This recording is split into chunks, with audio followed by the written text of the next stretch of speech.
जैन दर्शन में आज हम स्यादवाद के बारे में पढ़ेंगे। ज्ञान की सापेक्षता का सिद्धांत है।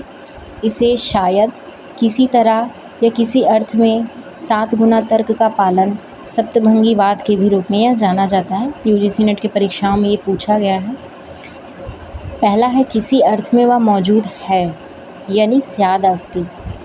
दूसरा है किसी अर्थ में वह मौजूद नहीं है, तो ये होगा स्याद नास्ति। ये नास्ति है, प्रिंटिंग एरर है थोड़ा। तीसरा है किसी अर्थ में वह मौजूद हैं और वह मौजूद नहीं है, स्याद अस्ति नस्ति चा, है भी और नहीं भी। तीसरा है वह अवर्णीय है, उसका वर्णन नहीं है, यानी स्याद वक्तव्य। पांचवा है किसी अर्थ में वह मौजूद है और अवर्णीय है, यानी वह स्याद अस्ति भी है और वक्तव्य भी है।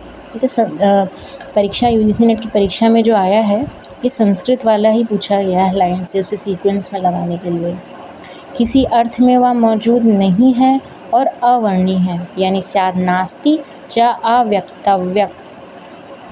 किसी अर्थ में वह है भी, नहीं भी है और उसका वो अवर्णीय भी है, यानी स्याद अस्ति नस्ति च अव्यक्तव्य। इसमें तीनों आ जाएगा एंड में। तो ये 7 के 7 पॉइंट हैं। यूजीसी नेट की परीक्षाओं से संबंधित ये प्रश्न पूछे जाते हैं इस पर। इसके 9 तत्व, जैन धर्म के 9 तत्व भी हैं, बहुत इम्पॉर्टेंट है।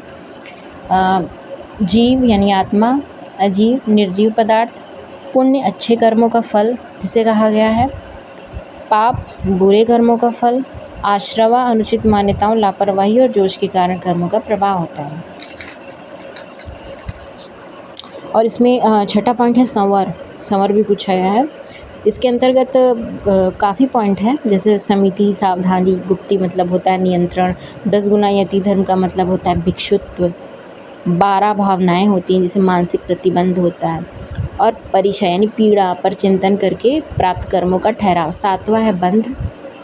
इसमें होगा घृणा या लगाव की भावना के साथ कर्मों का बंधन। निर्जरा मतलब निष्क्रियता, सक्रिय प्रयासों द्वारा कर्मों का उन्मूलन है। मोक्ष मतलब मुक्ति। ये अंतिम पॉइंट है मोक्ष वाला। देखिए ग्राफ के माध्यम से भी इसमें 9 तत्वों को समझाया गया है, इसमें पूरा का पूरा काफ़ी अच्छे तरीके से।